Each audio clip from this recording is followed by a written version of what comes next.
strategi yang digunakan yang melibatkan saudara Tamim dan Sumaili adalah mengikut SOP. Pihak tuan tanah telah berhubung,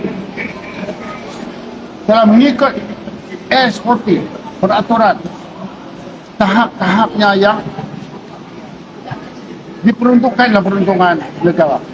Berbagai pihak tuan tanah telah berjumpa dan tidak ada tindakan konstruktif yang dilakukan oleh mereka, sehingga saudara Tamim atas kesedaran tauhidiyah beliau telah menggerakkan satu aktiviti untuk membersihkan tanah itu daripada syirik.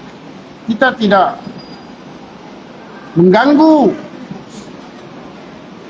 ketenteraman awam. Naratif yang mengatakan bahawa peristiwa ini adalah peristiwa yang boleh mencetuskan ataupun atas dasar perkawanan, tidak semata-mata, tidak sekali-kali, tidak. Ini adalah saudara Tamim bersama dengan sahabatnya untuk menolong tuan tanah untuk membersihkan, selain daripada menunjung tidak perintah Tuanku Sultan, ialah untuk membersihkan tanah yang dimiliki sah oleh tuan yang berkenaan. Jadi ada orang mengatakan ini kan mencetuskan atau nak mencetuskan perbalahan kaum, itu ada meleset dan salah.